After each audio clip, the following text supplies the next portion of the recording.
Bon, il est 18h05. Ce que je vous propose, c'est de démarrer le meet-up. Donc, bonjour à tous. Merci pour votre présence en grand nombre.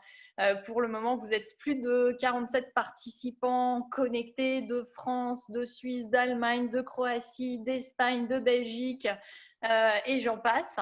Donc, bienvenue à ce premier meet-up de découverte de la méthode Lego Serious Play qui se déroule en visio. C'est une grande première pour nous. D'habitude, on fait expérimenter la méthode les mains dans les briques, et parce que c'est une méthode qui s'expérimente par les sens. Jean-Christophe pourra en témoigner.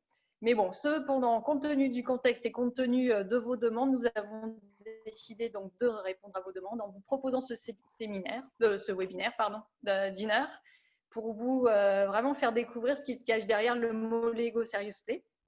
Et nous vous invitons vraiment à partager votre expérience sur les réseaux sociaux, et on vous indiquera les différents hashtags en cours de présentation. Donc, avant de commencer, on va vous planter un petit peu le décor.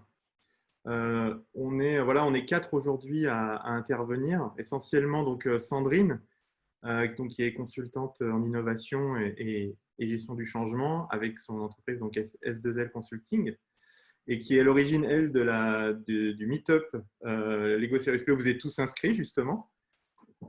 Donc ensuite, avec moi aussi, qui anime la communauté. Moi, je suis plutôt… je suis designer et facilitateur, un petit peu comme Benjamin aussi, cette partie design UX. J'ai une société qui s'appelle Blouson Noir, et j'ai créé le Slack, moi. C'est la plateforme des facilitateurs certifiés à la méthode. Donc voilà, c'est une plateforme uniquement assez effectivement fermée aux facilitateurs qui ont été certifiés à la méthode. Mais voilà, on essaye en tout cas de partager un maximum de choses avec vous, de ce qui se passe justement derrière les briques qu'on va voir tout à l'heure. Et aujourd'hui, on va travailler avec 2 invités.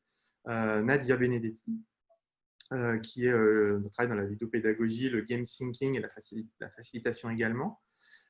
Et puis Benjamin Ricci, qui est consultant UX, facilitateur, formateur. Voilà. On viendra aussi sur les formations à la fin, en vous expliquant, vous donnant aussi des billes sur la suite.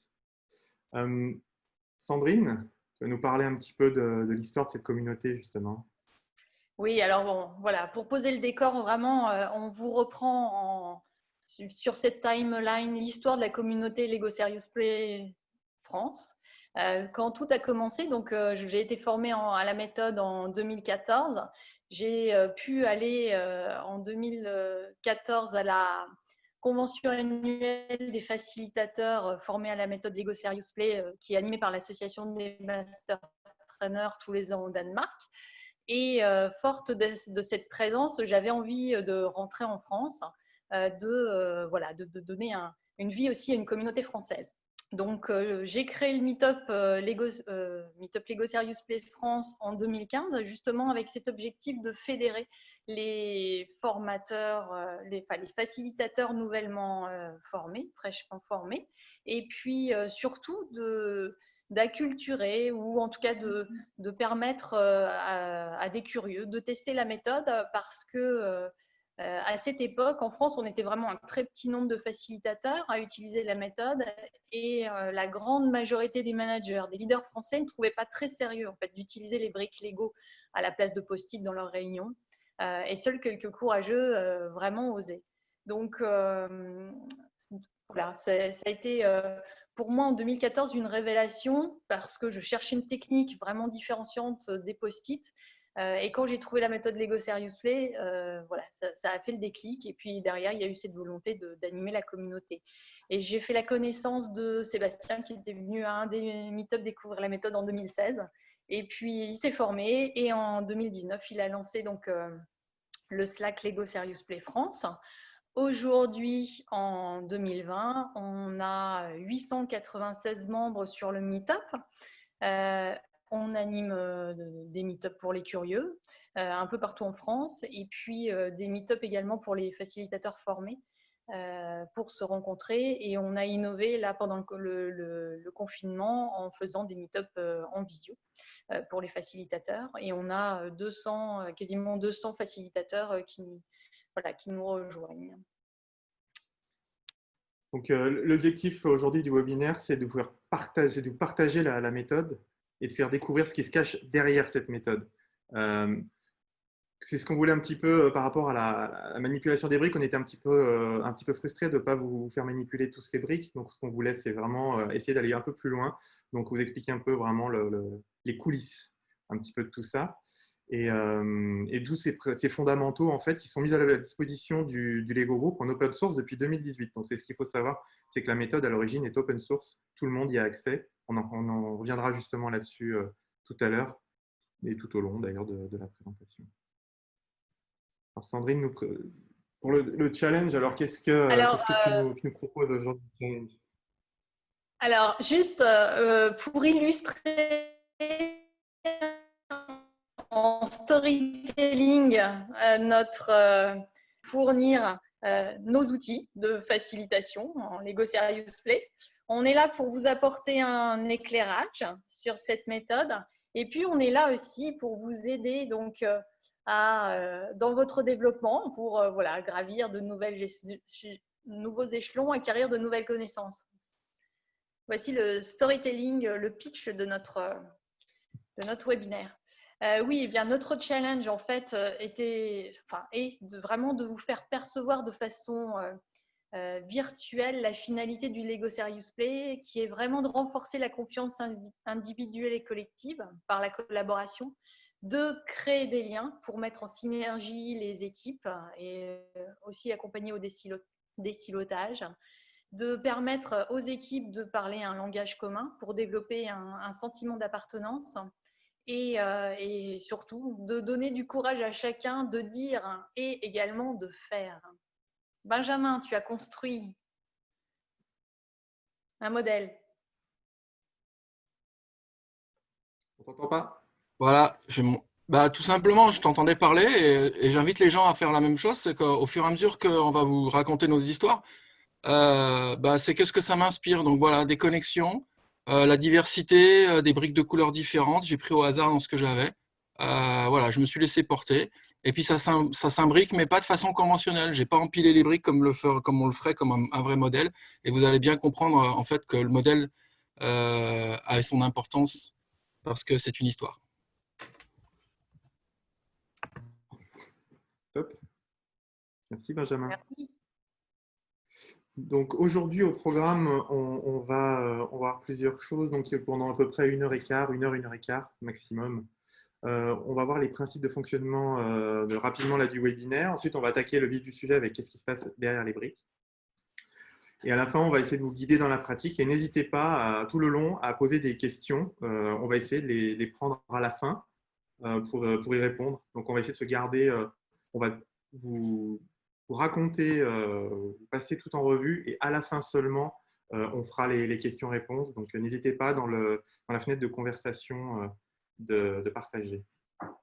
Donc, justement, pour ça, soit alors, essayez essentiellement, si vous avez des questions, de les poser directement dans la conversation, mais sinon, vous pouvez réagir. Si vous faites des constructions, vous pouvez les poster sur les réseaux sociaux, Twitter, LinkedIn ou tout autre réseau social que vous voulez d'ailleurs, en mettant les hashtags qui sont là, donc LSP France ou hashtag Lego Serious Play. Et puis, je les mets aussi dans la conversation. Si vous voulez nous citer, mentionner, n'hésitez pas. Vous avez nos comptes Twitter et LinkedIn qui sont mis dans la conversation. Juste à côté. Alors, la conversation, ça se passe ici. Vous avez en bas, alors, petit rappel pour ceux qui ont peut-être fait des meet-up ou qui ont fait des réunions pendant le confinement. Voilà, on va essayer aujourd'hui de se discipliner encore une fois. Donc, les micros coupés, vidéo ou pas, comme vous voulez, si vous voulez diminuer un peu la qualité du flux pour avoir une optimisation de l'image qu'on vous partage. N'oubliez pas donc la conversation qui est en bas de l'écran. Vous pouvez converser, la petite bulle. Vous pouvez aussi réagir, applaudir ou mettre des pouces. Et voilà, l'idée, c'est surtout d'interagir dans la conversation. C'est là où ça se verra, je pense, le plus, parce qu'on ne peut pas avoir les 85 personnes ou 80, je ne sais pas combien on est là, personnes dans l'écran. Donc, je ne sais pas si les réactions se verront, mais voilà, vous pouvez toujours réagir. Si vous souhaitez apparaître ou disparaître, n'oubliez pas de cliquer sur la caméra en bas si vous voulez, parce que le webinaire est enregistré. Donc, si vous ne voulez pas apparaître dans le flux vidéo, il faut déconnecter votre caméra, donc qu'elle soit bien barrée rouge. bien barré en rouge pour que vous n'apparaissiez pas. Et comme ça, vous pouvez juste écouter ce qui va se raconter. Sandrine, qu'est-ce qui se cache derrière les briques donc, derrière cette méthode? Vaste mystère. Eh bien, il se cache, je te laisse passer sur le slide suivant, merci. Il se cache déjà plusieurs mots, et notamment le premier mot, c'est le mot Lego. Donc, Lego fait penser aux briques, bien sûr, nous rappelle notre enfance et ce jeu coloré que nous utilisions, peut-être ou pas. Et surtout, les mains plongées dans les briques, en fait, les enfants laissent libre cours à leur imagination. Ils donnent vraiment vie à leurs rêves par les constructions. Et c'est toute la puissance, en fait, du Lego système qui se développe. Et puis, le Lego nous reconnecte également à notre enfance, à nos premiers apprentissages, à cette époque où nous osions en fait tester, expérimenter quand on était gamin en maternelle. Et grâce au jeu, en fait, on apprenait vraiment les choses avec plaisir. Donc voilà, souvenez-vous lorsque vous jouiez à la dinette, lorsque vous faisiez jouer à faire les courses, la cuisine, voilà, vous faisiez semblant, mais en tout cas, c'est grâce à tous ces jeux que vous vous êtes préparés au futur. Et en fait, vous n'aviez pas l'impression d'apprendre. L'apprentissage était ludique, agréable. Vous étiez vraiment en fait dans un univers sécurisé. Et donc, dans Lego Serious Play, il y a également le Serious Play. Et là, je vais passer la parole à Nadia qui va approfondir le jeu et le sérieux. Mon ambition étant, bonsoir à tout le monde, de vous faire percevoir la puissance du jeu en tant que levier d'apprentissage et aussi pourquoi, en fait, la pertinence du jeu dans les organisations. On peut avancer. Donc déjà, première question, premier mot-clé, play. Qu'est-ce que les jeux? Alors là, j'aimerais bien vous inviter à essayer de définir ce que les jeux, en fait, dans la conversation, mais on perdra du temps. Et, ça fait des siècles qu'on essaie de définir les jeux et c'est un vrai casse-tête philosophique. Personne n'y est arrivé jusqu'à présent. Alors, j'ai choisi pour vous deux définitions. Une, c'est la définition historique de Huizinga, qui est un historien spécialisé dans l'histoire culturelle. Les jeux est une action qui se déroule dans certaines limites, des lieux, des temps, des volontés, dans un ordre apparent, suivant des règles librement consenties et hors de la sphère de l'utilité et de la nécessité matérielle. Donc, autant résumer, les jeux prend plaisir à faire un effort absolument inutile, apparemment. Et puis la deuxième définition que j'aime beaucoup, les jeux est la fiction du faire. Je l'aime beaucoup parce que quand on joue, quelque part, on joue pour défaut, mais on joue quand même. Donc, on fait pour défaut, mais on fait quand même. Et ce qui est intéressant, c'est que pour le cerveau, il n'y a pas de différence entre des perceptions réelles et des perceptions de la simulation. Pour les cerveaux, c'est la même chose. Donc, en faisant par défaut, mine de rien, on fait vraiment et on apprend vraiment. Et c'est ça qui est essentiel. Sinon, les jeux, on ne peut pas vraiment les définir. C'est plutôt un concept assimilant sous lesquels on peut identifier certaines caractéristiques courantes. Donc, pour comprendre ce que c'est les jeux, il faut les vivre. Alors, heureusement, la plupart de nous a pu jouer pendant son enfance, mais voilà ce que c'est une expérience ludique.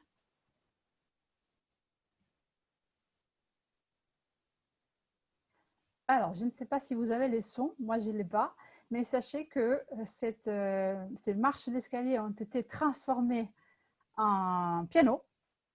Et dès qu'on marche dessus, en fait, il y a une petite musique qui s'installe. Enfin, en gros, on compose la musique. C'est ça l'expérience ludique, c'est détourner quelque chose de normal dans quelque chose qui, du coup, ça évoque plein de caractéristiques qu'on va voir par la suite. Et ça engendre essentiellement de l'enthousiasme et de l'envie de faire. Et on avance donc sur les slides. Ça, je vous invite à les retrouver en cherchant sur Internet des fan theory.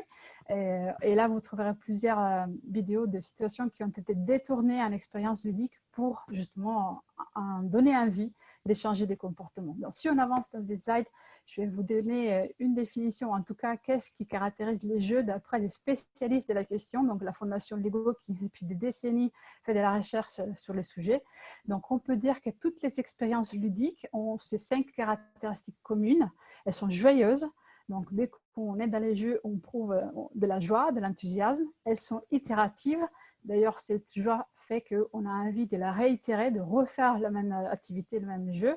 Et on le refait aussi parce qu'on progresse en le faisant. c'est des activités significatives qui ont du sens pour ceux qui jouent. C'est pour ça qu'on a envie de les réitérer. Elles sont engageantes, c'est-à-dire que lorsqu'on joue, on est participant à part entière, on est acteur, donc on fait. On ne peut pas jouer en observant. Et donc, en étant engageant, on travaille en fait des compétences qui sont pertinentes pour nous et toutes ces expériences sont interactives. Donc, interactives pour la Fondation de Lego, ça veut dire collaboratives. Plus en général, elles sont interactives dans la mesure où on interagit avec les autres ou avec la réalité. Donc, dès qu'on a ces 5 caractéristiques, on peut dire qu'une expérience est une expérience ludique. Maintenant, grande question. Quelle est donc alors la différence entre play et game? Parce que souvent, on entend parler de serious game, mais là, il s'agit de serious play. Alors, quelle est la différence? Je vais faire court avec un exemple. On est dans les games, donc les jeux, et à l'anglaise game, eux, ils font la différence. Quand il y a des règles, un objectif qui est propre au jeu, la volonté de jouer et cette attitude comme quoi on accepte de faire un effort, même si cet effort est apparemment inutile. Donc ça, c'est ce qui est de l'ordre du game. Donc c'est quelque chose de beaucoup plus structuré. Dans les plays, on a beaucoup plus de liberté. Et c'est la liberté d'établir les règles au fur et à mesure que les jeux avancent et en fonction aussi de qui joue. Et c'est ça qui est intéressant dans la dimension Lego Serious Play parce que ce n'est pas un jeu sérieux, c'est du serious play. Parce que dans les ateliers Lego Serious Play, les règles se définissent au fur et à mesure qu'on avance. Et l'atelier, vous n'aurez jamais 2 ateliers pareils. Il sera composé en fonction de l'objectif, donc en fonction de quel type de questions on se pose, qui participe. Il y a des éléments qui reviennent, il y a un canevas éventuellement, mais on n'a jamais 2 ateliers pareils. Alors qu'on peut avoir toujours le même jeu Cluedo ou le même escape game, même si les participants changent, l'expérience sera un petit peu différente, mais grosso modo, la structure est toujours pareille. Ça, c'est pour clarifier. Et puis, en avançant, on a compris, donc j'espère, ce que c'est les plays, la dimension du play. Maintenant, pourquoi sérieux? Parce qu'on va bien au-delà du simple plaisir, il y a une intentionnalité précise. On dit que quand on est dans un jeu, on est dans un cercle magique, c'est à nouveau en termes de Huizinga. Dans les cercles magiques, donc la réalité du jeu devient plus importante que la réalité extérieure, sauf que dans les jeux sérieux, cette réalité du jeu a un objectif qui appartient au monde extérieur. Et typiquement, c'est un objectif de management ou de formation. Donc, soit diffuser un message, soit dispenser un entraînement, soit permettre l'échange des connaissances. On peut avancer. Pourquoi alors le serious play en entreprise? Donc, de l'expérience ludique avec un objectif de l'ordre des organisations, parce que ce qu'on connaît aujourd'hui, c'est des réalités complexes où les changements s'opèrent presque, voire même au quotidien, et dans lesquels donc, on n'a pas vraiment de visibilité. Donc, si avant, on savait qu'on voulait passer des A à B, et c'était clair qu'on allait vers B, aujourd'hui, on a un B, mais qui n'est pas très défini. Ça peut être B1, B2, B3, on ne sait pas à l'avance. Donc, ce qu'on peut faire, c'est avancer et au fur et à mesure, voir en fonction de ce qui se passe, ajuster, naviguer à vue, ajuster, et on arrivera à un moment donné à un B, et on ne sait pas à l'avance si c'est B1, B2 et B3. Et je ne sais pas si ça vous rappelle quelque chose. Lorsqu'on commence un jeu, on ne sait jamais vraiment comment ça se termine, qui va gagner, ou comment, ou peut-être que personne ne gagnera, etc., etc. Donc, les jeux, les serious play à entreprise, là pour le coup, on est proche du serious game aussi, c'est important parce que c'est basé sur des processus complexes et donc ça entraîne vraiment à la gestion de la complexité. D'ailleurs, on avance par exploration, par tentative, et c'est un peu ce qu'on fait aussi dans la recherche.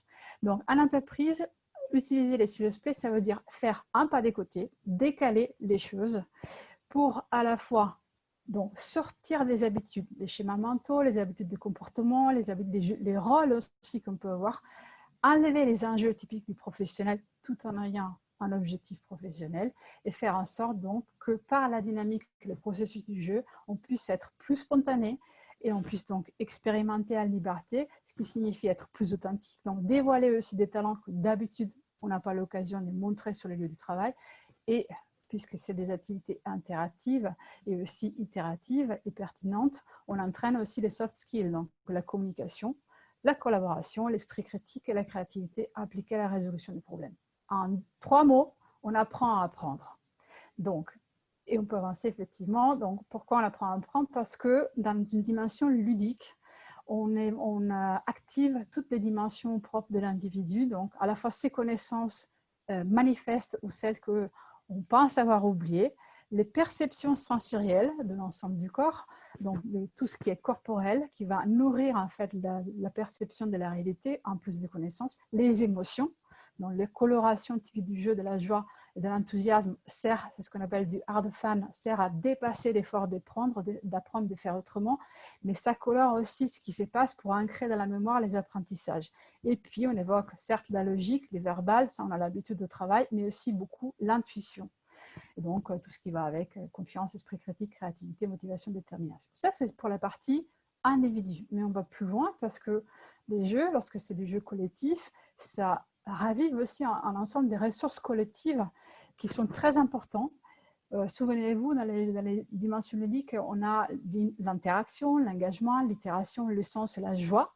Et tout ça, ça nous amène donc à travailler l'intelligence systémique, très important en fait pour avoir justement une vraie synergie d'équipe, l'empowerment de l'équipe, donc la vision d'ensemble de ce qui se passe dans l'organisation, dans l'équipe aux différents niveaux, l'intelligence relationnelle, savoir communiquer avec clarté, en donnant des feedbacks et ainsi de suite, avoir le courage de dire les choses, et l'intelligence collective que je résume à analyser une situation ensemble, définir les solutions possibles et décider laquelle mettre en place. Donc, tout ça dans les jeux, si vous y pensez, c'est des choses que vous faites quand vous faites des jeux d'équipe, c'est des choses qui se font relativement spontanément.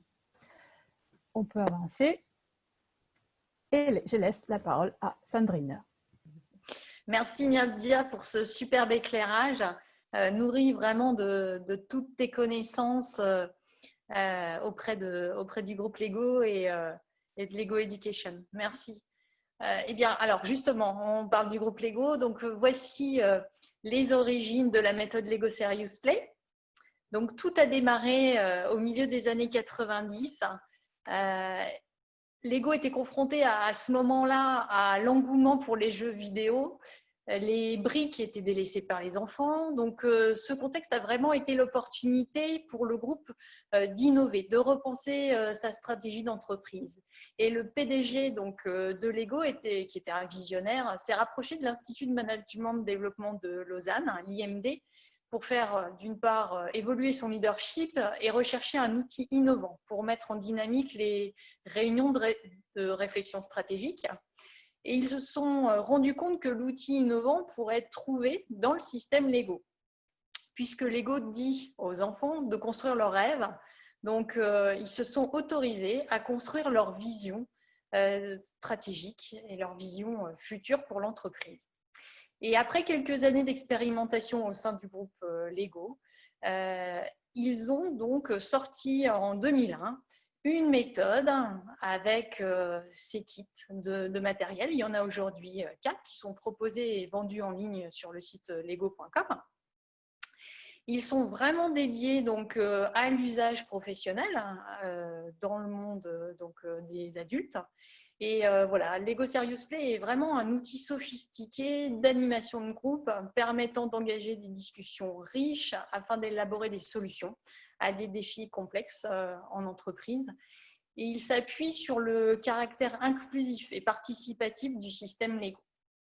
En 2010, la méthode a connu quelques itérations et Lego a décidé de le diffuser en open source. Et on va vous mettre à disposition en fait en fin de webinaire les liens. Vous pourrez télécharger la version open source. Et aujourd'hui, en 2020, donc 10 ans après, eh bien, de par le monde, il y a un grand nombre en fait, d'entreprises qui utilisent cette méthode.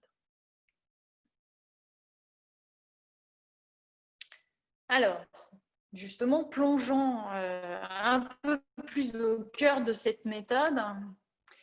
Et donc là, on va voir les différentes composantes de la méthode. Je tiens vraiment à souligner que le facilitateur joue un rôle clé pour déverrouiller toutes les composantes de la méthode. Et pourquoi je le souligne ici très fortement? Tout simplement, depuis que j'anime le meet-up Lego Serious Play France, je me suis rendu compte qu'il y avait un grand nombre de facilitateurs de personnes qui se formaient à la méthode parce que voilà, ça avait l'air sympa, mais qui allaient en formation sans avoir l'expérience suffisamment de facilitateurs. Et ils étaient confrontés à malheureusement un outil qui n'est pas si facile que ça d'utilisation quand on n'est pas facilitateur et qu'on n'a pas l'état d'esprit. Eh bien, voilà, ils le mettaient de côté, cet outil. Donc, c'est pour ça qu'il fait partie pour moi des composantes de la méthode et il est également souligné dans la version open source de 2010. Dans ces composantes de la méthode, il y a vraiment une composante englobante. Donc, c'est la partie externe là, de l'oignon. Donc, c'est l'état d'esprit. Et puis, il y a également des principes, un processus itératif et une multitude d'applications. Donc, sachez que voilà, une fois qu'on a acquis la méthode, eh bien, on peut l'appliquer vraiment à différents sujets pour différentes organisations et entreprises. Donc, on vous donnera quelques exemples après. Si on avance, donc concernant l'état d'esprit. Alors, l'état d'esprit est vraiment quelque chose d'important, comme le soulignait Nadia, qui parlait donc de changer ses habitudes. Je l'ai indiqué ici en Think Out of the Box.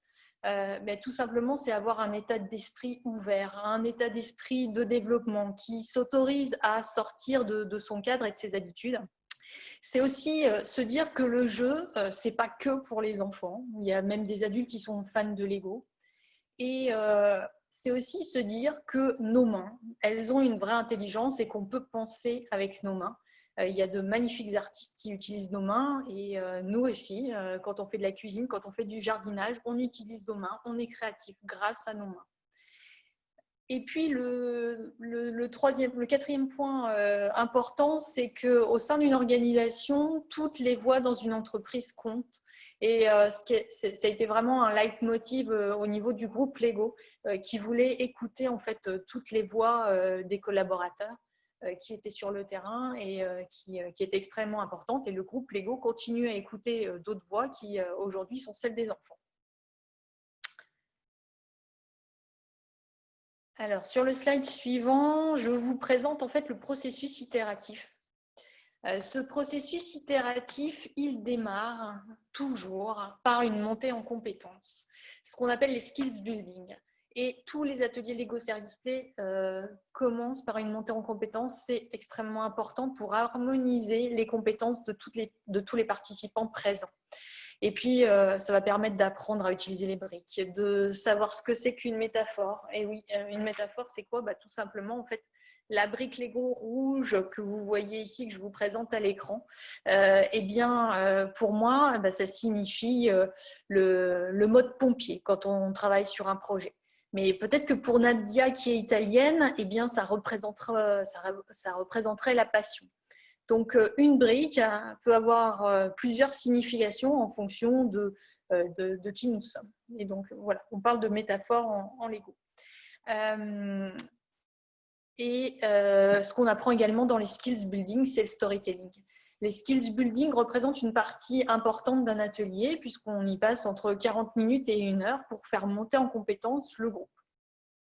Ensuite, le processus itératif est le suivant.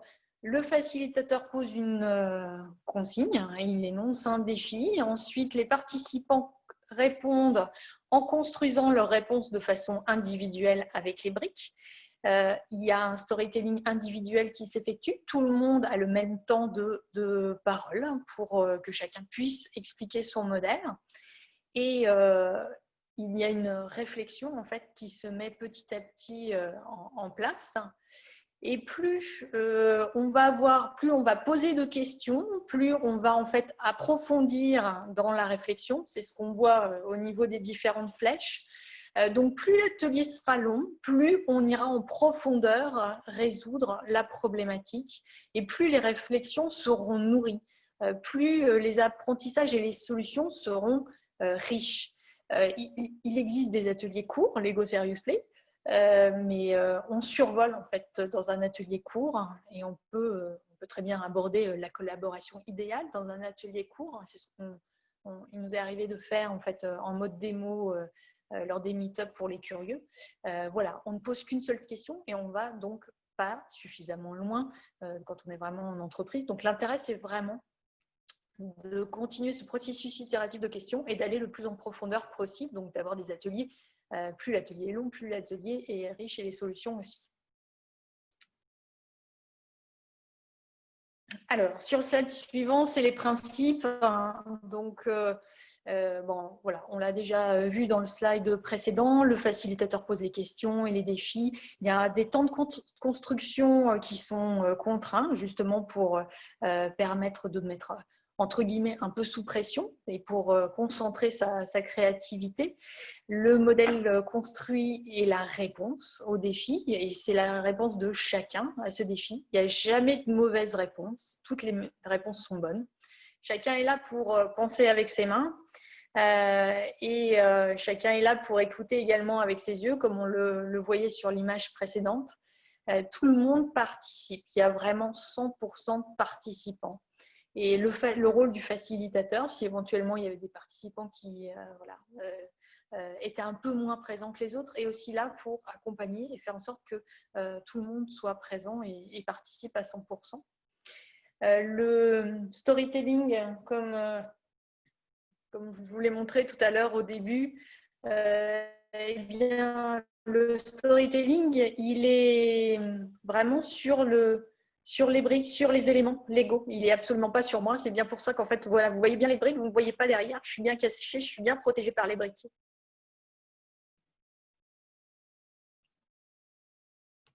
Alors, ensuite, ah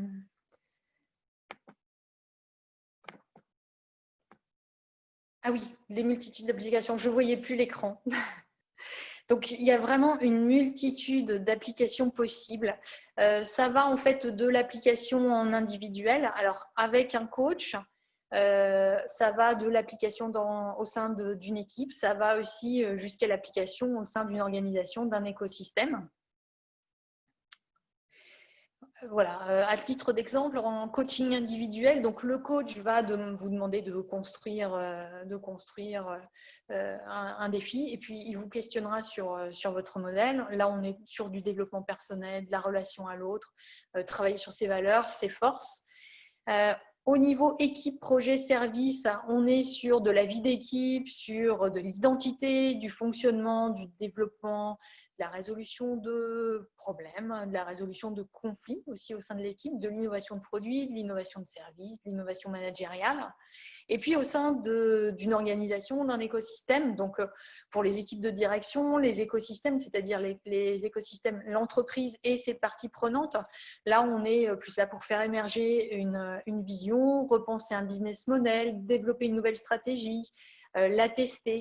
Et voilà, vous voyez que les constructions avec les Lego sont un peu différentes en fait en fonction du type d'atelier et du profil des participants qui utilisent les briques. Et donc là, je passe la main à Benjamin qui va vous raconter ce que c'est qu'un facilitateur. Voilà, donc rebonjour à tous. Alors, comment expliquer le rôle du facilitateur en moins de 3 minutes? Donc, j'ai choisi une métaphore. Si vous allez sur le net, vous cherchez facilitateur, vous allez sûrement trouver des choses qui vont être approchantes sur le pilote qui va embarquer des gens et amener à bon port. Donc, moi, j'ai choisi une autre métaphore, celle de la montagne, parce que ça me tient à cœur surtout, mais surtout elle est très parlante. Donc, pour moi, le facilitateur, c'est un Sherpa. La mission numéro 1, à mon sens, du facilitateur, c'est de créer une dynamique collective qui va permettre d'atteindre l'objectif. Bon, bah là, l'objectif, il est simple, c'est aller au sommet de l'Everest.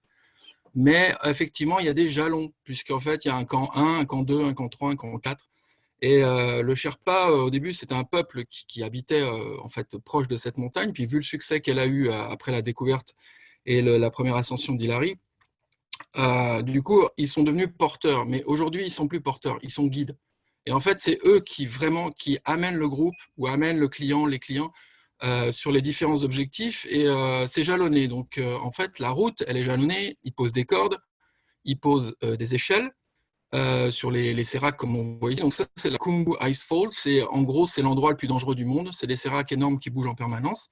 Et ils sont obligés de remodeler en fait la montagne. C'est pour ça qu'on les appelle aussi les docteurs de la montagne.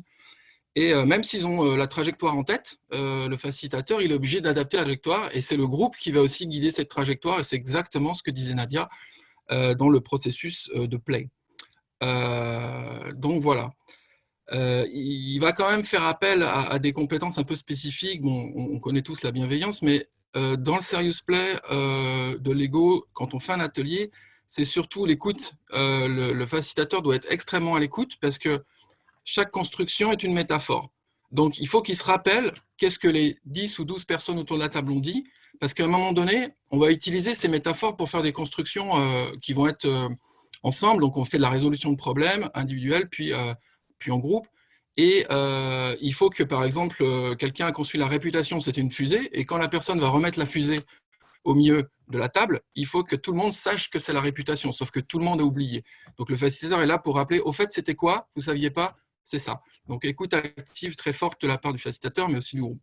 Et puis, ça va faire appel aussi en préparation à l'art de questionner, c'est-à-dire savoir poser les défis. Parce qu'en fait, on pose des questions. Voilà. Donc, voilà ce que j'avais à dire sur le facilitateur. J'aime bien cette image du Népalais qui a fait 24 fois l'Everest. Il n'est toujours pas blasé, mais son objectif, lui, il est content quand le client atteint son objectif. Et, parce que le sommet, il l'a déjà fait, en fait. Voilà. Alors, j'enchaîne. Parce qu'on a parlé de la méthode Lego. Et moi, j'utilise les briques dans le monde professionnel pour d'autres usages. Donc, je vous en présente 3. Je pense qu'il y a pas mal de monde qui vont reconnaître des choses ou qui pratiquent des choses. Et c'est pour faire le parallèle entre une méthode qui utilise la métaphore et l'histoire, raconter l'histoire, où le modèle n'est pas un objet réel, alors que là, les 3 utilisations que je vais vous présenter rapidement, c'est de la modélisation, c'est-à-dire que le modèle représente quelque chose. Donc, dans le Lego Créa, le modèle représente un animal. Si tu veux bien revenir juste en arrière, Sébastien, je vais présenter. Donc, on a Lego Créa, qui est en fait une sorte de brise-glace pour préparer les gens à la créativité. Donc, ça se fait à peu près en 5-10 minutes. Et c'est un icebreaker que j'ai emprunté à mon ami Mario Esposito, qui lui-même s'est inspiré d'autres choses. Ensuite, on a le Lego prototyping. Pardon. Donc ça, c'est le petit nom que je lui ai donné récemment. C'est qu'on va utiliser les briques de Lego pour modéliser rapidement un parcours d'une personne dans un magasin, dans un espace, dans un salon. Et au lieu de raconter en fait comment va être disposé l'espace, on va raconter l'histoire de le consommateur qui se balade dans l'espace. Et la dernière utilisation, c'est le Lego for Scrum. Donc je pense que s'il y a des gens qui sont dans la sphère agile, donc c'est la méthode agile la plus fameuse, la plus reconnue, la plus pratiquée. Dans les années 90, il y a eu un manifeste et c'est issu de l'informatique. Donc, et le Lego for Scrum, c'est un atelier de 3 heures pour découvrir les mécanismes de la méthode agile Scrum. Donc ça, moi je le pratique avec Alfred Almendra, qui est un spécialiste du domaine. Et vous allez voir, je vais vous expliquer un peu 3 usages de ces briques. On y va pour la suite. Donc, Lego Créa, ça dure 5-10 minutes. Vous pouvez faire ça sur des groupes assez importants. Vous pouvez diviser en tables de 5 ou 6 personnes. Ça vous permet d'avoir en fait des gens qui vont être un peu plus proches les uns des autres. Et le principe, c'est vous avez des briques. Vous avez un objectif, c'est qu'ils doivent construire un animal. Vous avez une contrainte, c'est qu'ils ont le droit de mettre 2 briques chacun leur tour. Et il faut qu'ils devinent quel est l'animal qui va ressortir du groupe. Voilà. Bien sûr, le but du jeu, c'est de le faire comment? C'est de le faire sans parler, sans communiquer par la voix. Donc, ça va créer en fait beaucoup plus d'écoute et ça va préparer les gens à la créativité. Donc, le premier, il met ses 2 briques. Personne ne sait ce que va être l'animal. Le deuxième met ses 2 briques. Le troisième met ses 2 briques. Et là, le quatrième commence à imaginer ce que serait l'animal. Et puis, on continue jusqu'à quand qu'ils aient deviné. Donc, si tu veux passer à la photo suivante, on voit un petit groupe ici.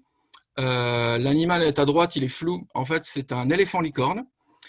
Pourquoi? Parce qu'il y a une partie du groupe qui avait pensé l'éléphant, et puis en fonction des briques qu'ils avaient, ils ont fait avec ce qu'ils avaient, donc ils ont construit, ils ont mis un nez à l'éléphant et ils se sont dit que ça faisait une licorne. Moi, j'utilise souvent en fait peu de briques et bicolore pour que le groupe s'y retrouve facilement dans la complexité de la forme des briques. Voilà. Ensuite, Alors, le prototypage. Donc là, je vous emmène au Salon du Chocolat. Donc, c'est un salon qui est international dans le sens où il se fait dans plusieurs pays, à plusieurs endroits. Bon, c'est assez célèbre à Lyon. Et là, on voit en fait le défilé de robes en chocolat. Alors, nous, ce qui nous intéresse dans le Salon du Chocolat, c'est plutôt en fait la partie exposant, la partie événementielle, la partie stand. Donc, le défi, c'était en fait de maximiser le trafic visiteurs sur les stands, tout en gamifiant. Donc, on a fait ce challenge avec des étudiants de Sub de Pub, qui est une école de communication, marketing et digital. Et l'objectif business, c'était d'amener du trafic sur les stands qui sont potentiellement moins bien placés. Donc, ça doit peut-être parler à certains qui sont organisateurs ou qui ont visité les salons. Et puis, en même temps, c'était de voir si on pouvait allier une expérience physique et une expérience numérique avec une application. Donc là, les briques nous ont permis de très, très rapidement modéliser en fait un scénario et un parcours. Donc ici, c'est un petit rendu qu'ils ont réalisé pour expliquer en fait l'histoire, le storytelling, et expliquer comment l'expérience va se passer. Donc c'est une petite synthèse vidéo de ce qu'ils ont réalisé du projet, sachant qu'on a travaillé uniquement 9 heures sur le projet. Donc ils avaient imaginé, ce groupe-là, on avait une dizaine d'équipes. Hein.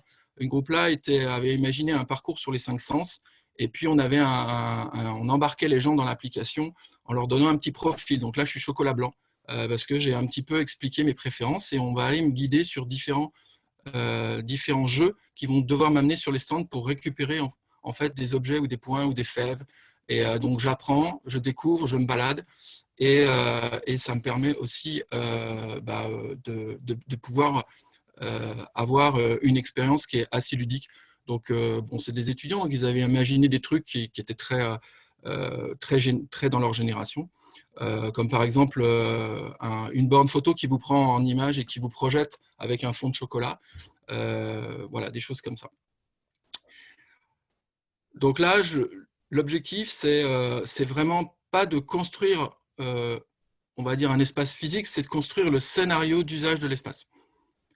Alors, on peut aller sur la troisième expérience. Alors, le Scrum.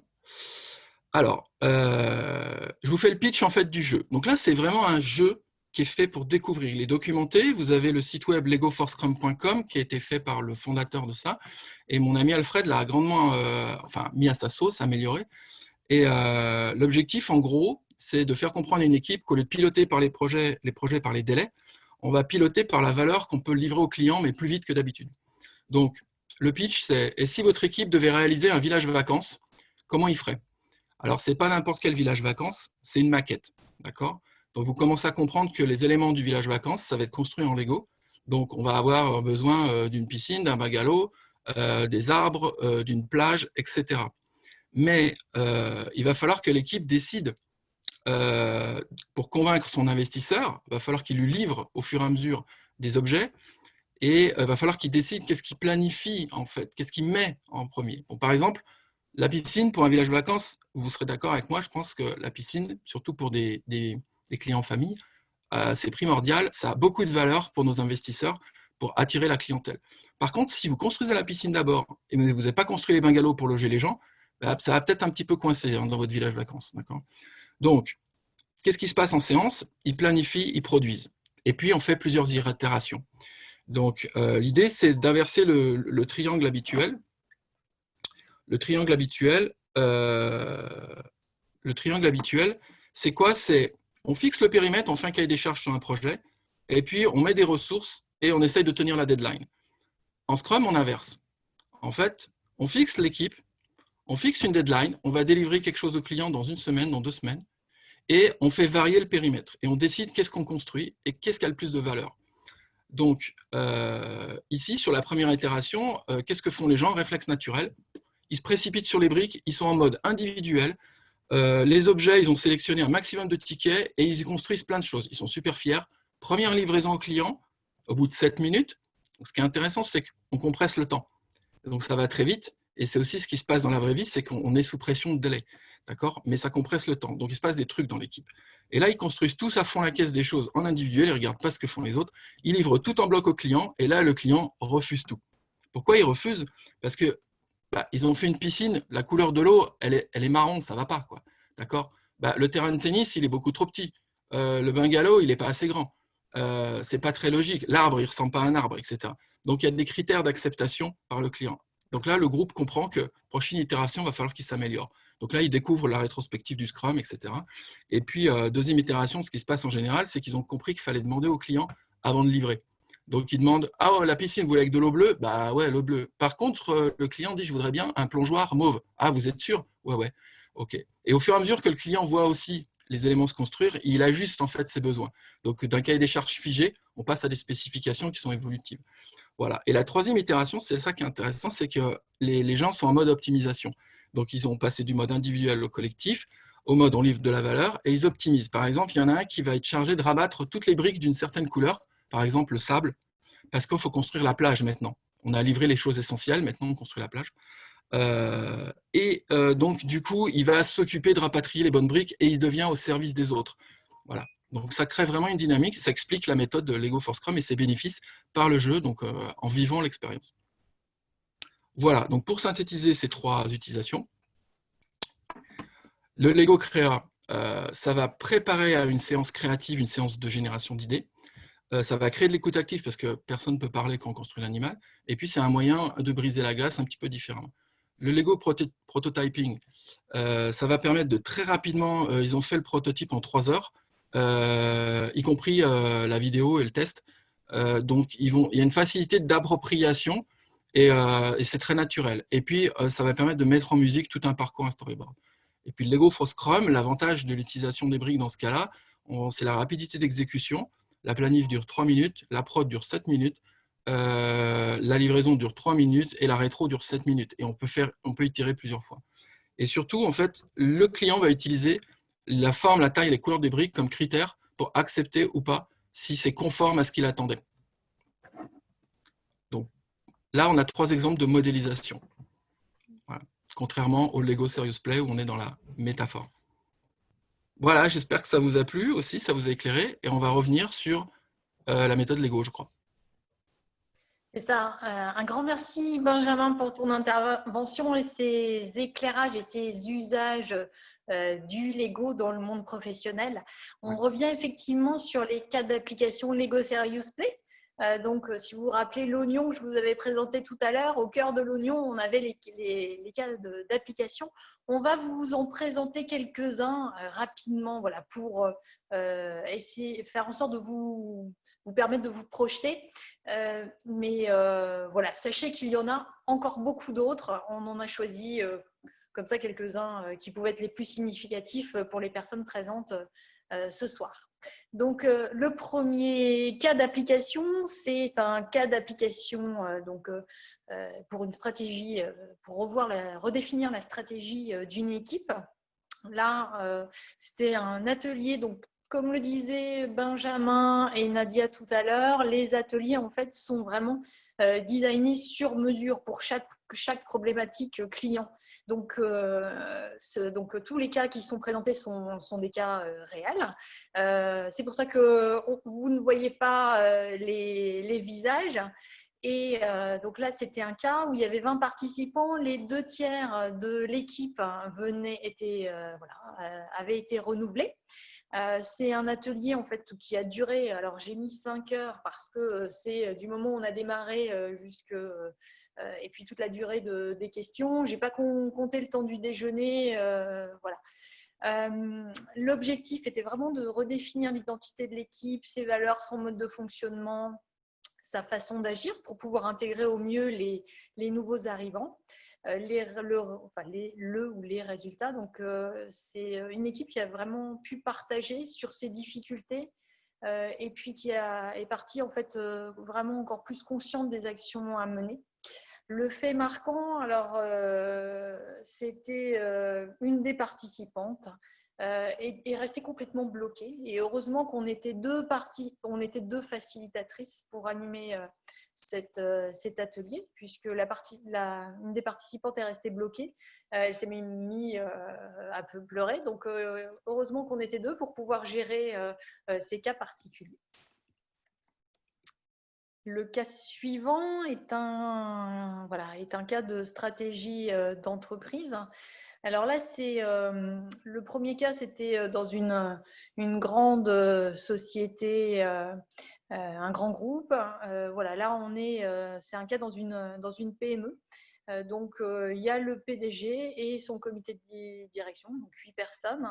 L'atelier a duré une journée et l'objectif, c'était de réfléchir et de retrouver des idées pour donner un coup de jeune à leur marque et donc de réfléchir aussi au nouveau développement en prenant en compte les demandes des clients et des directeurs de magasins. Le résultat, c'était une vision partagée et surtout une ambition échangée, des dialogues vraiment sincères et authentiques et une redéfinition aussi des clients cibles.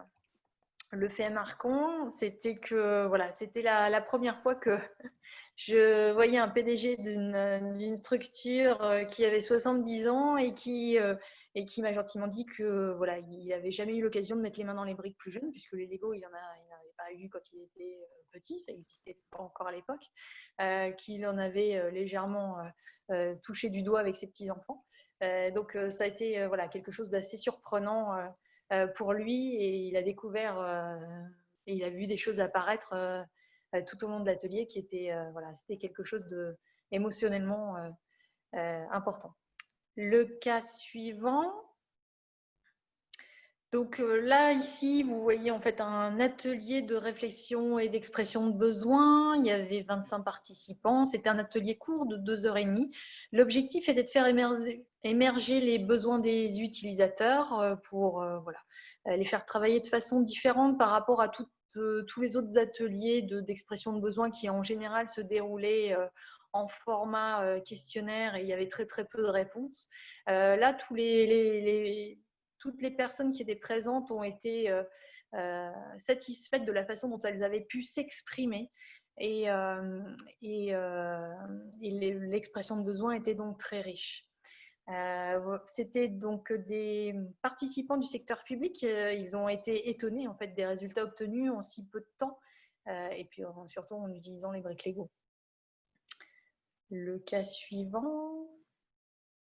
Alors, le cas suivant, donc le Lego Serious Play s'introduit également à l'université. Donc, pour ma part, depuis 2015, j'ai la chance d'intervenir à l'université de Paris-Est en master 2 innovation et management des services. Voilà, j'interviens auprès des étudiants pour les aider à construire leur identité individuelle, l'identité de l'équipe projet. Les interventions varient en fonction des années, des promos. En général, il y a une 50aine de participants. C'est plusieurs ateliers différents tout au long de l'année. Et ça permet à chacun, en tout cas pour l'équipe, de redéfinir vraiment leur projet pour les étudiants. Et le fait marquant pour moi, c'était voilà, que l'université ose une innovation pédagogique qui est vraiment décalée. Apporter les briques des briques Lego dans un milieu universitaire, c'est pas si simple que ça. Et donc voilà, c'est mon constat. Ah oui, mais j'en ai encore un. Donc la facilitation en très très grand groupe. Hein. Donc là aussi, on peut faire du Lego Serious Play à 300 participants. Ça demande une organisation de dingue, un lieu avec des équipes qui doivent être extrêmement réactives et puis un grand nombre de facilitateurs. Alors on les voit, ils sont en jaune dans la salle. L'objectif là, de cet atelier, c'était de permettre à ces 300 personnes qui étaient des commerciaux, des managers, des fonctions support et la direction d'un grand groupe, de réfléchir à comment mieux travailler ensemble, mais surtout de comprendre le rôle de chacun dans la chaîne pour délivrer le meilleur service. Et les résultats, donc, c'est une création de nouveaux liens et une meilleure compréhension du rôle de chacun. Et ce qu'il faut savoir, c'est que voilà, ça nécessite d'avoir des compétences des compétences quand même assez élevées pour faciliter ce type d'atelier. Et surtout, ça demande un temps de préparation qui est quasiment 3 fois, qui est 3 fois plus long que pour un atelier standard. Il y a toute une organisation, une logistique à mettre en place et il faut caler également tous les co-facilitateurs qui sont présents pour accompagner pendant les constructions. Et je te passe la main, Sébastien. Oui, je vous parlais d'un projet, donc création d'un brand persona pour la chaîne Slash du groupe France Télévisions. C'est une chaîne digitale. Et il y avait un gros problème au sein de la chaîne. C'est très top-down, c'est très sur les nouvelles façons de travailler, très digital en plus. Donc, il y a eu il y avait un espèce de chaos dans l'équipe et ça se ressentait sur on va dire, sur l'expression de la chaîne à l'antenne ou dans leur manière de s'exprimer, de prendre la parole. Des grosses difficultés à s'identifier. Donc, j'ai fait la surprise au CEO qui avait qui voulait faire des ateliers, il ne savait pas trop, des ateliers design thinking, d'organisation, voilà, il ne savait pas trop ce qu'il y avait. Donc, j'ai préparé la petite surprise de faire un atelier Lego Serious Play. On a travaillé sur 2 jours. Une première journée sur l'équipe, l'identité de l'équipe, comme on a vu tout à l'heure, des ateliers d'identité au sein de l'équipe. Et le lendemain, un atelier un peu plus standard avec des post-it, un atelier plus persona avec ce genre de choses, les post-it un peu standard. Mais voilà, le premier jour a été une journée complète pendant à peu près 6 heures à travailler avec les briques Lego, trouver les valeurs de l'équipe et définir ensemble l'objectif commun de l'équipe à court terme et à long terme. C'était super intéressant. Surtout, pour moi, un des gros faits marquants, c'est le malaise quand on a crevé l'abcès, justement, et du problème profond de l'équipe de communication, d'échange, de rétention, de difficultés à travailler ensemble, etc. Tout est sorti dans les briques, ça a été un catalyseur.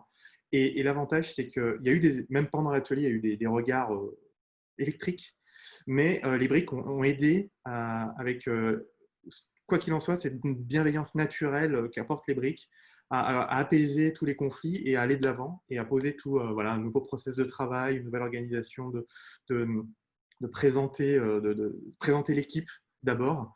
Et voilà, la présentation, on est arrivé à la fin de la journée à une présentation des valeurs de l'équipe et des objectifs de tous ensemble de travail.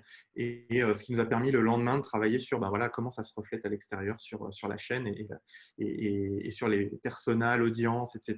De voir un petit peu comment ça allait interagir ensemble. C'était très, très enrichissant. Merci Sébastien. On passe la parole à Nadia. Oui, parce que nous n'avons pas fini avec Lego Serious Play. On a vu le play, on a vu les sérieux.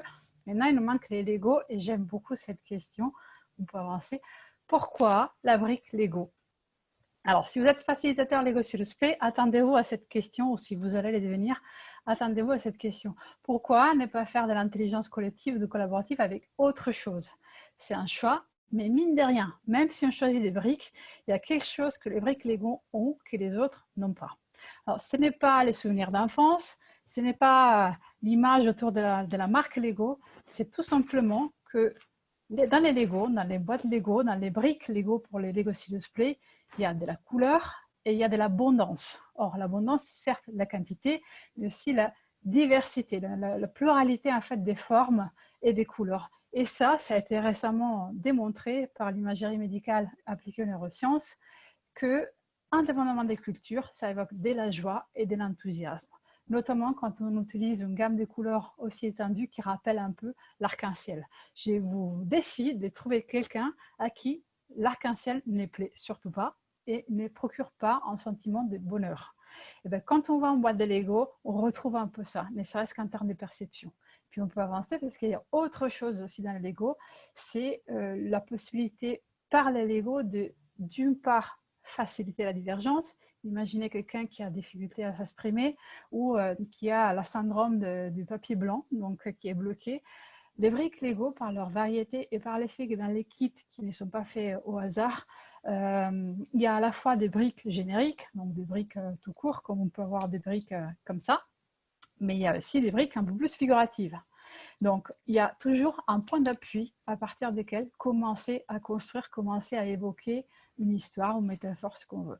Et en même temps, chose à ne pas sous-estimer, ça facilite aussi, on revient en arrière, la convergence. Il y a des personnes qui sont particulièrement bavardes ou bien qui se perdent des fils à l'aiguille, qui sont très créatives et qui passent d'un pensée à l'autre. Les modèles obligent de revenir sur ici maintenant, focus sur ce qu'on est en train de faire. Donc ça, c'est une dynamique qui est péculière, typique en fait des briques Lego.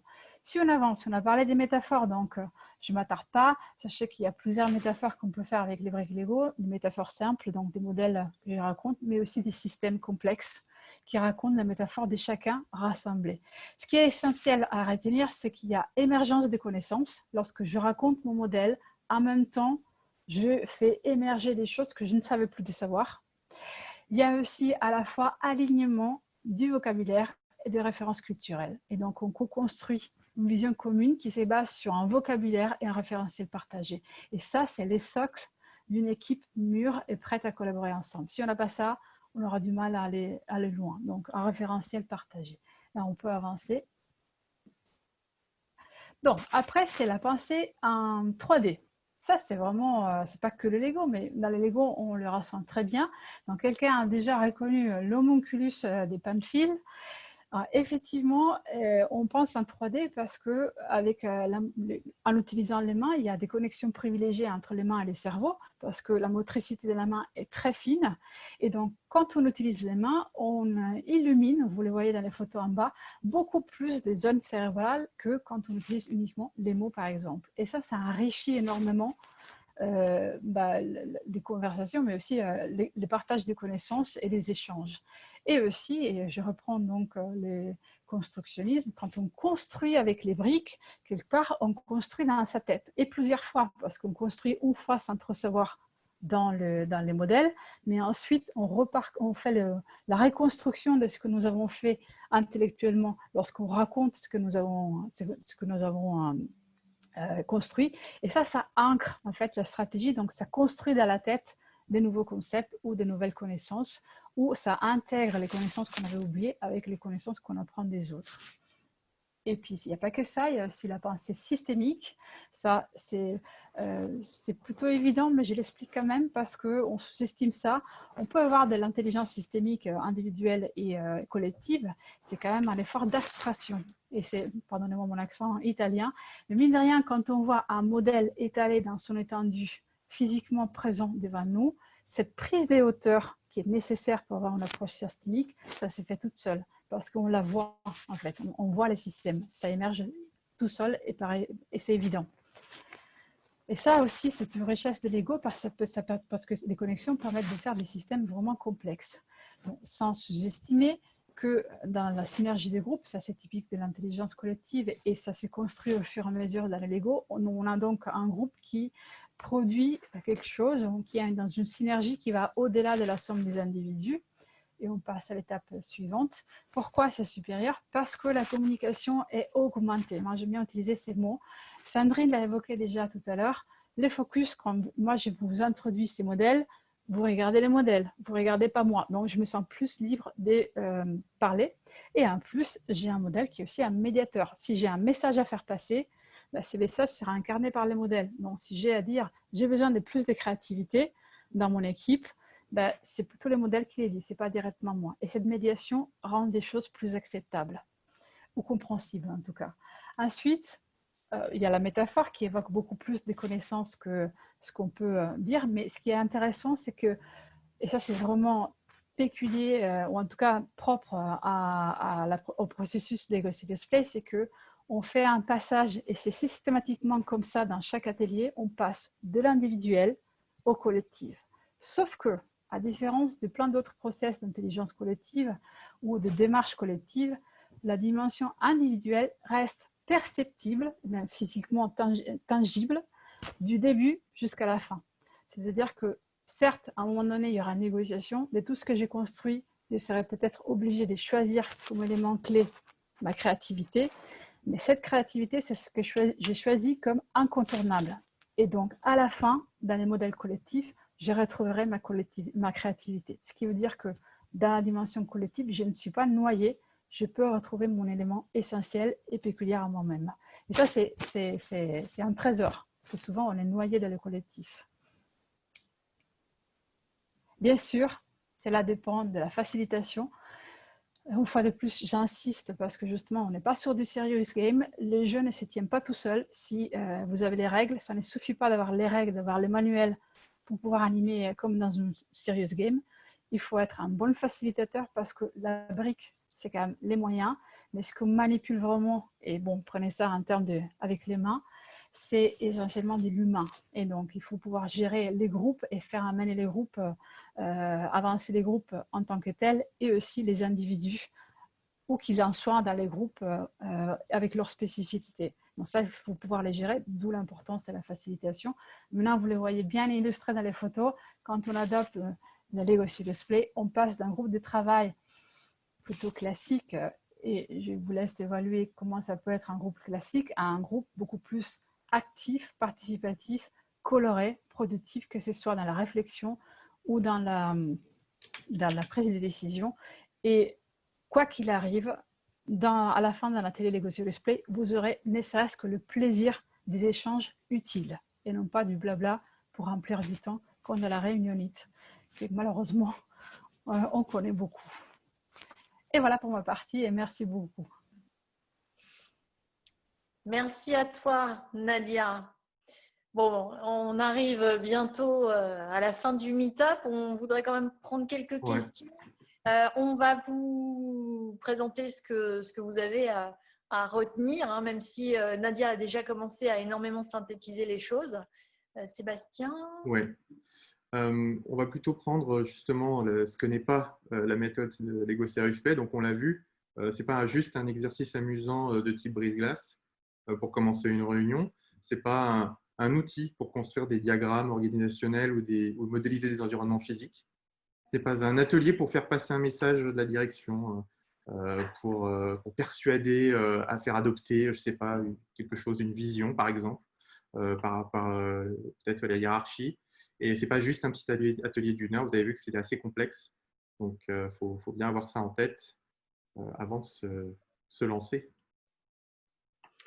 Oui, et surtout, à qui s'adresse vraiment la méthode Lego Serious Play? Elle s'adresse déjà à des managers, à des leaders qui ont vraiment, qui osent, qui ont du courage, qui ont également un leadership collaboratif, qui veulent faire en sorte d'inclure leurs équipes dans leur réflexion, qui veulent les rendre beaucoup plus autonomes. Donc, c'est une méthode qui ne marchera absolument pas auprès d'un public de managers qui est en mode command and control.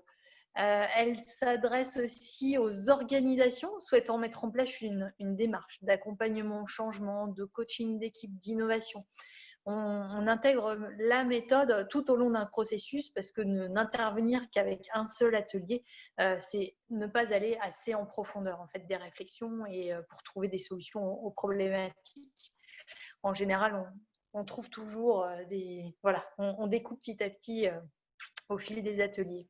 Et puis, elle s'adresse à des facilitateurs déjà expérimentés dans la facilitation de groupe. Donc, on l'a dit plusieurs fois, Benjamin, Nadia, on incite vraiment tous les facilitateurs à avoir une expérience en facilitation de groupe avant de se lancer dans la formation ou même se lancer à utiliser l'open source. Donc, voulez vous donner un peu quelques guides en fait, pour la pratique, que ce soit que vous soyez expérimenté ou pas. Déjà, on vous invite à retrouver, donc, comme on l'a dit au début, l'open source, ce petit livret jaune. Alors, on a créé une plateforme qui s'appelle Lego Serious Play slack.mystringly.com. Donc, vous aurez l'URL quand vous récupérez le PDF, vous pourrez aller sur la plateforme et vous pourrez télécharger, c'est un PDF de quelques pages, vous pourrez l'imprimer et vous-même revoir tout ce qu'on a dit et peut-être essayer d'appliquer avec vos équipes, des amis, essayer de pratiquer la méthode. Il y a toutes les billes pour démarrer. On vous invite aussi à aller voir l'histoire sur le site Lego pour un peu savoir aussi encore un petit peu plus d'autres éléments sur l'historique de la méthode et le lien avec Lego. Et on vous recommande aussi quelques bouquins. recommande le premier, de devenir facilitateur pour ceux qui n'ont aucune expérience dans la facilitation ou qui ont un début et qui veulent aller plus loin. Ce livre est vraiment ce qu'il vous faut, c'est génial. Et si vous voulez utiliser les briques sans être un facilitateur de la méthode Lego Serious Play, il y a le petit bouquin Strategic Play qui vous donne, pour vous permettre de vous amuser avec les canards en fait. Et vous donne plein d'idées. C'est un petit livret et il donne plein d'idées pour vous-même. Voilà, vous, avec quelques briques Lego, des briques jaunes et rouges là, vous-même à vous amuser à faire alors plutôt un côté icebreaker, mais déjà avec certaines logiques derrière, des messages derrière à faire passer avec les participants. Ça peut être très riche. Donc voilà, 2 bouquins et le reste sont très axés sur les méthodos, voilà, qui sont hyper intéressants aussi. Alors, j'ai vu des messages passer sur la conversation. Alors, voilà ce qu'on vous propose. Nous, ce qu'on vous propose, c'est aussi d'aller plus loin vers déjà de base, comme on a dit, la facilitation. Si vous voulez faire des premiers pas en facilitation, on peut vous accompagner là-dessus, on peut vous aider. On sait que c'est aussi frustrant, on l'a dit au début, j'imagine qu'il y a une certaine amertume de ne pas pouvoir utiliser de pas pouvoir mettre les mains dans les briques. On en parle beaucoup, mais voilà, on a teasé. Et si vous voulez mettre les mains dans les briques, on vous propose de vivre l'expérience d'atelier avec vos équipes si vous avez envie. On a 2 exemples à vous proposer. Et pour ceux qui facilitent déjà, que ce soit la méthode en open source ou déjà des facilitateurs expérimentés, on vous propose des modules d'accompagnement, pareil, pour aller plus loin, pour vous aider à progresser dans votre méthode. Donc voilà, c'est une base. Et puis sinon, si vous avez des questions, vous pouvez nous envoyer des messages sur la plateforme Strikingly. Puis vous avez aussi, au début, vous avez un slide, là, on va vous remettre nos contacts. Vous pourrez nous contacter pour nous poser plein de questions. Et si vous avez besoin de quoi que ce soit, vous n'hésitez pas. Questions-réponses. Alors, j'ai noté quelques questions. Si les autres, alors, vous voulez répondre. On avait un premier message. On va essayer de répondre rapidement pour terminer. Alors, comment on fait pour adapter les ateliers en ligne? Est-ce qu'il y en a déjà d'entre vous? Je crois, Benjamin, toi, tu as fait quelques ateliers en ligne. Comment tu adaptes les skill building, par exemple, ou même le principe général du Lego Serious Play? Si tu es encore là. Tu n'as plus de micro? Ouais, c'est bon, micro. Bon, franchement, travailler ensemble sur un ensemble de briques sur une table et le faire en ligne, ça me paraît difficile. Par contre, ce que j'ai expérimenté, c'est sur un atelier hybride. On avait une équipe qui était à Budapest et pour exprimer des points de douleur des gens sur un processus usine, on était sur une logique d'industrialisation, de digitalisation du processus usine. Les différentes parties prenantes ont construit en fait une situation. Donc, c'était pas du Lego Serious Play. Pour moi, ils ont construit une situation de difficulté, par exemple, beaucoup de ressaisies, beaucoup d'attentes des personnes sur une machine, etc. En gros, ça a donné quoi? Ça a capté l'attention parce que nos Hongrois de Budapest, ils ont montré leur construction. Et donc, du coup, en plus du son, on avait quand même un support d'image auquel se raccrocher. Voilà. Donc, mais pour moi, ça reste limité en Lego Serious Play de faire un atelier. On peut faire de l'individuel, faire de la construction collective. Pour l'instant, je n'ai pas les solutions. Perso, je l'ai fait avec Sean Blair, celui qui a écrit ce bouquin. Je l'ai fait en ligne. Et on est plutôt sur du niveau 1. Moi, j'ai fait l'atelier niveau 1, mais il est possible de faire un niveau 2. L'atelier niveau 1, c'est ce qui se passe dans un atelier quand on est tous autour de la table, chacun prend la parole et explique. Donc après, c'est possible de le faire déjà comme ça. C'est très simple puisque chacun peut prendre la parole sur une visio comme celle-ci, comme des outils comme Zoom. Chacun, à la suite, prend la parole et montre sa construction.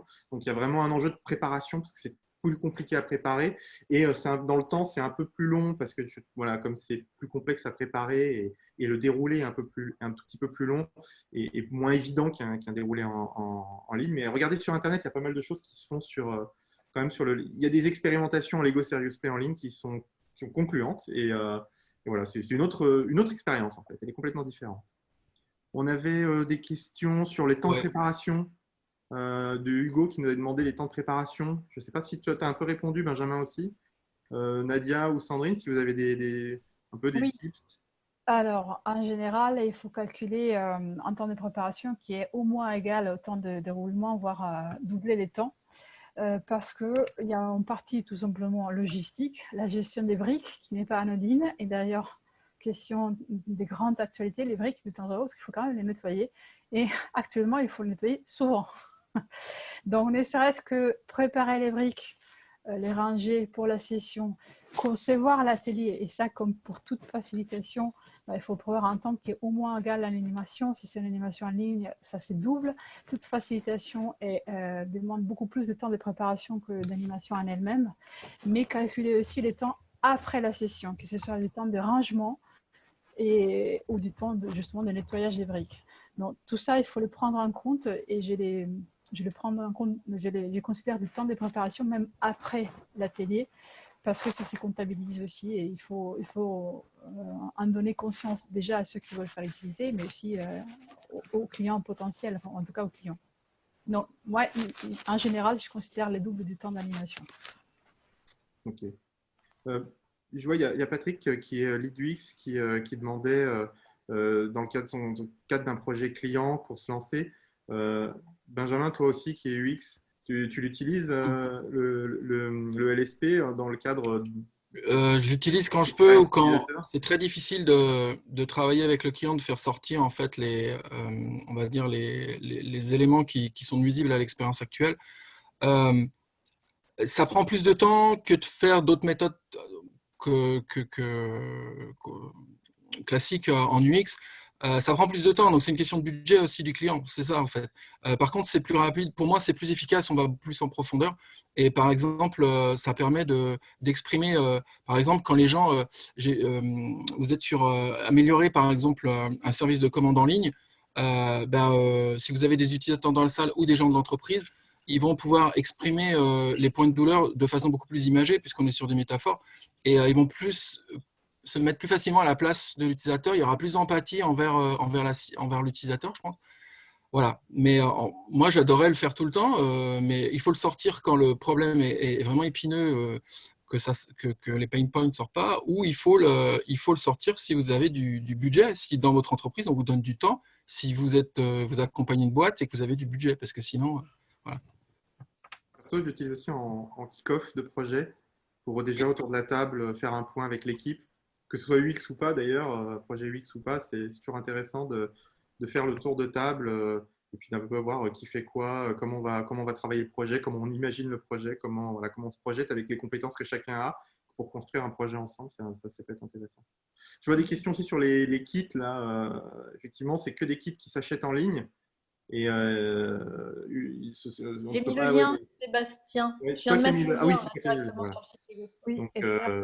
après, pareil, les kits peuvent limiter un moment dans le temps parce que faire des constructions, quand on commence à avoir beaucoup de briques sur la table, avec seulement un exploration bag qui est le kit de base, qui est un kit qui tient dans un petit sachet comme ça, on est vite limité. Les utilisateurs peuvent être un petit peu frustrés aussi dans l'utilisation des briques et de se dire voilà, j'ai envie de représenter telle chose, mais voilà, ça peut peut-être au bout d'un moment peut-être couper l'imagination ou un peu la ralentir. Donc, il y a des kits plus larges et voilà, toujours pareil, ça a un coût. Se lancer dans le Lego Serious Play, il faut avoir un compte bancaire qui suit. Il y a aussi, c'est aussi une chose à laquelle il faut penser. Alors, une question aussi qui émerge souvent, et vous l'avez reprise aussi dans la conversation, c'est pourquoi pas reprendre les kits de ses enfants et aller faire un atelier avec ça. Alors, pour faire du team building ou des activités icebreaker, pourquoi pas? Or, les Lego Serious Play, c'est des kits qui ont été conçus et qui ont été calibrés en fonction du nombre de personnes de l'atelier, donc un nombre optimal par groupe de 12 personnes. En général, on ne va pas au-delà dans un atelier Lego Serious Play par facilitateur. Et aussi, souvenez-vous, en fait, du fait de faciliter la divergence et la convergence, les briques qui sont dans les kits Lego Serious Play, ce sont un mélange, on va dire, stratégique des briques techniques, donc les Lego techniques, parce qu'il y en a qui sont plutôt avancées dans la manipulation des briques des bases, des briques de construction toutes simples parce que ça ouvre la créativité, et aussi des briques un peu plus figuratives, donc on aura des figurines, des animaux, des plantes qui servent d'appui pour ceux qui ont un peu plus de mal à libérer leur potentiel créatif. Donc, ce n'est pas juste les kits de ces enfants. Donc, si vous y allez avec un kit Star Wars, certains seront bloqués, ne serait-ce que par les choix des couleurs. Donc, ne sous-estimez pas l'importance d'avoir des kits Lego Serious Play dédiés. Peut-être une dernière question. J'ai vu, là, il y avait Laurence qui demandait s'il y a des préjugés, négatifs, positifs ou négatifs, pour casser aussi cette ces schémas mentaux qu'on peut avoir autour du Lego. Non, mais oui, en fait, il y a beaucoup de préjugés. Moi, je me rappelle un de mes premiers ateliers où un des participants rentre dans la salle et voit toutes ces briques Lego et il a explosé en disant ah, mais qu'est-ce que c'est que ça maintenant des Lego et puis demain, ça sera des Playmobil. Hein. Et en fait, c'était assez intéressant de voir que cette personne-là avait une perception en fait du jeu en entreprise très, très éloigné de ce qu'on nous on peut imaginer. Et ça a été la personne qui a construit les plus belles métaphores de l'atelier. Donc finalement, il a exprimé une appréhension et il s'est vraiment pris au jeu. Et donc voilà, c'est accueillir en fait la surprise des gens quand ils voient quand ils voient les briques. La surprise des participants et puis les accompagner à apprivoiser. C'est pour ça qu'il y a les skills building qui sont extrêmement importantes et le rôle du facilitateur dans ces skills building pour expliquer la méthode, expliquer comment on s'en sert, expliquer pourquoi on utilise cette méthode-là dans le cadre de cet atelier-là et pas des post-it est essentiel. Oui, et ça, attendez-vous à avoir au moins une personne qui n'a pas envie de construire. Alors ça, je pense qu'on l'a tous expérimenté. Alors, mine de rien… Même pour un atelier post-it, des fois, il y en a, ils n'ont pas envie d'être là. Hein. Mais mine de rien, moi, j'ai jamais eu les cas, même des personnes qui m'ont accueilli en me disant « mais ça, c'est des trucs des maternelles » ou c'est pour ma fille, c'est pas pour moi ».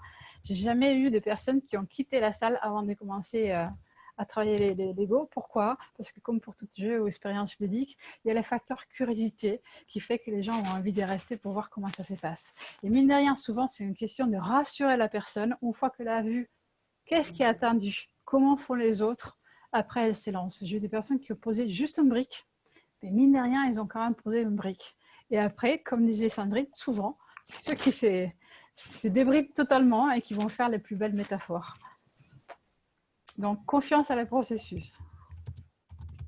Il y a Jean-Christophe qui me demande, alors du coup, pourquoi on utilise plutôt des exploration bags à des moments ou des starter kits, ou même pour démarrer, lequel il faudrait prendre d'après vous? Alors, je peux répondre, c'est un peu technique pour ceux qui ne connaissent pas du tout. Donc, en gros, un bac d'exploration, c'est 52 pièces. Et un exploration kit, il y a beaucoup plus de pièces et de variétés. Ça peut être intimidant d'avoir trop de briques au départ. Et c'est bien de démarrer avec peu de briques, en fait. Donc, en général, tous les gens que je connais, que je côtoie, et même mes ateliers, je fais avec un kit simple, un kit prévu à cet effet, mais un kit avec peu de pièces. Il n'y a qu'en formation où on a commencé par un kit plus gros qui s'appelle le starter kit. Voilà. Le starter kit, quand même une boîte beaucoup plus grosse, et l'exploration bag. Donc déjà, pensez à la logistique d'installation et toutes ces choses-là. Si vous avez 10 personnes, il faut 10 boîtes comme ça ou 10 sachets. Donc déjà, il peut y avoir aussi ça. Le temps à y consacrer. Avec ça, on va aller plus loin. Avec ça, on peut tenir un peu plus et aller plus en profondeur aussi. Il y a toute une tas de réflexions à avoir. Et c'est vrai que bon, quand on se lance dans Lego Serious Play, je pense qu'il faut avoir au moins un peu des deux.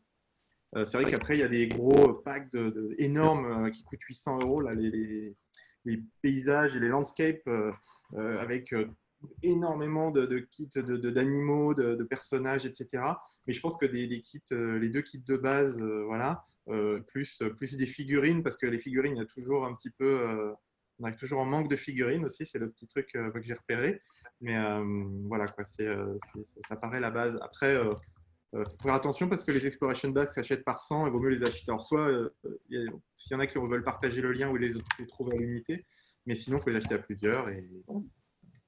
Et aussi, on commence petit parce qu'au démarrage, si on donne trop des choix dans les briques, la brique prend le dessus par rapport au processus. Alors que dans les skill building, ce qui est important, c'est rassurer sur la construction, c'est rassurer sur la capacité à construire une métaphore et à la mettre en storytelling. La brique, elle viendra après la richesse. Mais au démarrage, c'est un peu comme la syndrome du trop des choix. Quand vous rentrez dans un magasin des bonbons et vous ne savez pas quoi choisir, c'est un peu la même logique. Donc, idéalement, on contraint pour libérer davantage au démarrage. Après, une fois qu'on est à l'aise, on peut aller vers plus de briques et plus de choix. Avec peu de briques, on peut faire énormément de choses de toute façon. Oui. Bon, On peut peut-être arrêter là avec on les… avance il est Ouais. 19h29. Je vois qu'il y a quand même des participants qui commencent à nous quitter. Ce qu'on va faire, c'est qu'on va enregistrer les commentaires et prendre les questions. Et puis, comme ça, on pourra apporter des réponses off via le Meetup en faisant répondre à tous les participants qui étaient présents. Si ça va à tout le monde, comme ça on vous libère à 19h30. Si vous souhaitez prendre contact avec nous, eh bien vous avez nos coordonnées qui s'affichent. On est joignable également via les réseaux sociaux, LinkedIn, via le Meetup de la communauté. Donc surtout n'hésitez pas. Et puis on va profiter pour mettre en ligne le webinaire, comme ça vous pourrez retrouver les échanges que l'on a eus ensemble. En tout cas, un grand merci à tous d'avoir été présents parmi nous. Ceux qui veulent sur les réseaux sociaux partager leur construction, faites-le. On sera super contents. On va poster un message sur LinkedIn. Et un grand merci à Benjamin, à Nadia en premier, à Benjamin en deuxième, à Sébastien également pour l'animation. Et merci à tous les participants qui étaient présents, sans qui ce meet-up n'aurait plus pu exister. Et puis, on vous dit à une prochaine fois. On l'espère en présentiel, soit à Paris, soit en région, pour vous faire découvrir la méthode des ventes. Ah, il y a Franck qui monte sa construction, excellent. Oui. Plus proche de la caméra, Franck. Alors, je propose qu'on pose tous notre construction pour faire en photo. Oui, Ouais. Merci Nadia. Rapidement, c'est la sortie du confinement. Une vision sur un monde plus environnemental. Montrez-nous tous votre construction. Ah oui. Et alors, qui prend la photo? J'ai pris. Sébastien, tu peux Super. couper le partage Sébastien, d'écran tu pour prends prendre la la photo photo de mosaïque. Alors, Benjamin, ça a coupé. Tu peux pas couper le partage d'écran, on aura la mosaïque de Ah tout oui, le monde. eh oui, eh oui. Ah oui. Hop. Arrêtez le partage. Bingo. Ah super, merci Bon. Sébastien.